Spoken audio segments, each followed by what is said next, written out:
सीरत अन्नबी सल्लल्लाहु अलैहि वसल्लम। उन्वान, सैयदा खदीजा रज़ी अल्लाह अन्हा से निकाह। शायद वो गुज़श्ता आसमानी किताब का कोई आलम था और उसने आपको पहचान लिया था, चुनांचा बोला, आप ठीक कहते हैं। इसके बाद उसने मैसिरा से अलहदगी में मुलाकात की, कहने लगा, मैसिरा, ये नबी हैं, कसम है उस ज़ात की जिसके हाथ में मेरी जान है, ये वही है जिनका जिक्र हमारे राहिब अपनी किताबों में पाते हैं। मैसिरा ने उसकी इस बात को ज़हन नशीन कर लिया। रास्ते में एक और वाक़या पेश आया। सैयदा खदीजा रज़ी अल्लाह अन्हा के दोस्त बहुत ज़्यादा थक गए थे और चलने के काबिल न रहे। उनकी वजह से मैसिरा काफ़िले के पीछे रह गया। नबी करीम सल्लल्लाहु अलैहि वसल्लम काफ़िले के अगले हिस्से में थे। मैसिरा इन ऊँटों की वजह से परेशान हुआ तो दौड़ता हुआ अगले हिस्से की तरफ आया और अपनी परेशानी के बारे में आपको बताया। आप इसके साथ उन दोनों ऊँटों के पास तशरीफ़ लाए, उनकी कमर और पिछले हिस्से पर हाथ फेरा, कुछ पढ़कर दम किया।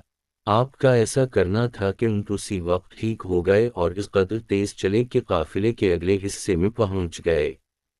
अब वो मुंह से आवाज़ें निकाल रहे थे और चलने में जोश व खरोश का इजहार कर रहे थे। फिर काफिले वालों ने अपना सामान फरोख्त किया। इस बार इन्हें इतना नफ़ा हुआ कि पहले कभी नहीं हुआ था।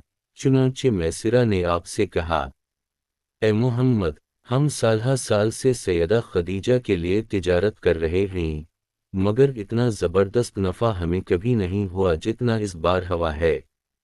आखिर काफिला वापस मक्का की तरफ रवाना हुआ। मैसिरा ने इस दौरान साफ तौर पर यह बात देखी कि जब गर्मी का वक्त होता था और नबी करीम सल्लल्लाहु अलैहि वसल्लम अपने ऊँट पर होते थे तो दो फरिश्ते धूप से बचाने के लिए आप पर साया किए रहते थे।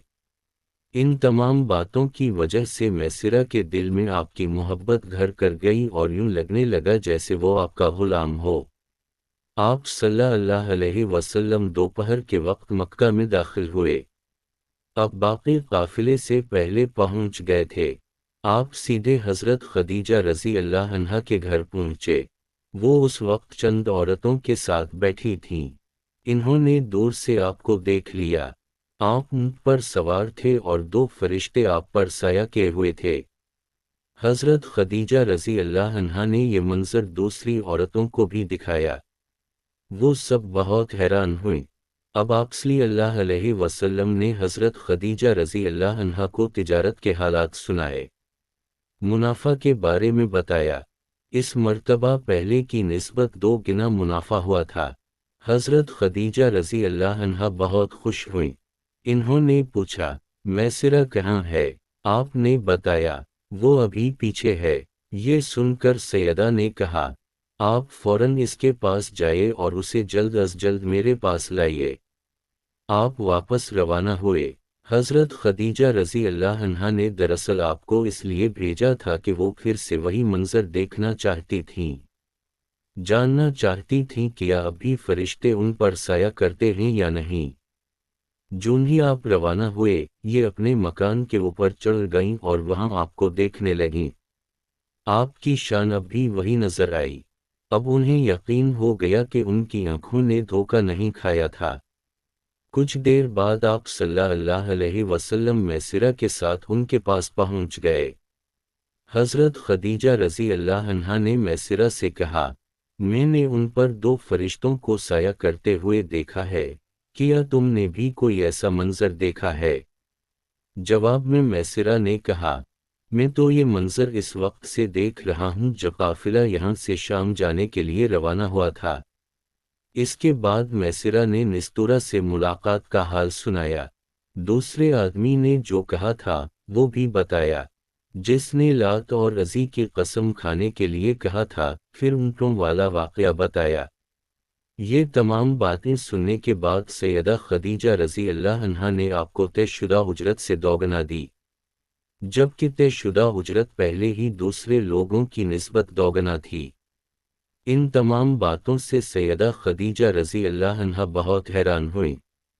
अब वो अपने चचाज़ाद भाई वर्क़ा बिन नौफल से मिलें, ये पिछली किताबों के आलम थे। सैयदा खदीजा रज़ी अल्लाह अन्हा ने इन्हें جو کچھ خود دیکھا اور میسرا کی زبانی سنا تھا وہ سب کہہ سنایا۔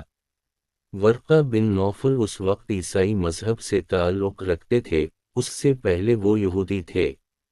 سیدہ خدیجہ رضی اللہ عنہا کی تمام باتیں سن کر ورقہ بن نوفل نے کہا، خدیجہ، اگر یہ باتیں سچ ہیں تو سمجھ لو محمد اس امت کے نبی ہیں۔ میں یہ بات جان چکا ہوں کہ وہ اس امت کے ہونے والے نبی ہیں، دنیا کو انہی کا انتظار تھا، یہی ان کا زمانہ ہے۔ یہاں یہ بات بھی واضح ہو جائے کہ نبی اکرم صلی اللہ علیہ وسلم نے سیدہ خدیجہ رضی اللہ عنہا کے لیے تجارتی سفر صرف ایک بار ہی نہیں کیا، چند سفر اور بھی کیے۔ سیدہ خدیجہ رضی اللہ عنہا ایک شریف اور پاک باز خاتون تھیں، نسب کے اعتبار سے بھی قریش میں سب سے اعلیٰ تھیں، انہیں قریش کی سیدہ کہا جاتا تھا۔ قوم کے بہت سے لوگ ان سے نکاح خواہشمند تھے، کئی نوجوانوں کے پیغام ان تک پہنچ چکے تھے، لیکن انہوں نے کسی کے پیغام کو قبول نہیں کیا تھا۔ نبی اکرم صلی اللہ علیہ وسلم تجارت کے سفر سے واپس آئے تو آپ صلی اللہ علیہ وسلم کی خصوصیات دیکھ کر اور آپ کی باتیں سن کر وہ آپ صلی اللہ علیہ وسلم سے بہت زیادہ متاثر ہو چکی تھیں، لہٰذا انہوں نے ایک خاتون نفیسہ بنت منیہ کو آپ کی خدمت میں بھیجا۔ انہوں نے آ کر آپ سے کہا کہ اگر کوئی دولتمند اور پاک باز خاتون خود آپ کو نکاح کی پیشکش کرے تو کیا آپ مان لیں گے؟ ان کی بات سن کر آپ نے فرمایا، وہ کون ہیں؟ نفیسہ نے فوراً کہا، خدیجہ بنت خویلد۔ آپ نے انہیں اجازت دے دی۔ نفیسہ بنت منیہ سیدہ خدیجہ رضی اللہ عنہا کے پاس آئیں، انہیں ساری بات بتائی۔ سیدہ خدیجہ رضی اللہ عنہا نے اپنے چچا امرو بن اسد کو اطلاع کرائی تاکہ وہ آ کر نکاح کر دیں۔ سیدہ خدیجہ رضی اللہ عنہا کی اس سے پہلے 2 مرتبہ شادی ہو چکی تھی۔ ان کا پہلا نکاح عتیق ابن مائد سے ہوا تھا، اس سے بیٹی ہندہ پیدا ہوئی تھی۔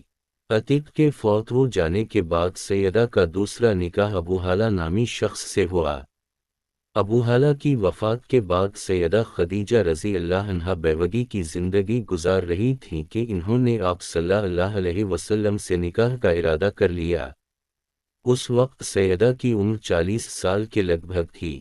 سیدہ خدیجہ رضی اللہ عنہا کے چچا امرو بن اسد وہاں پہنچ گئے، ادھر نبی کریم صلی اللہ علیہ وسلم بھی اپنے چچاؤں کو لے کر پہنچ گئے۔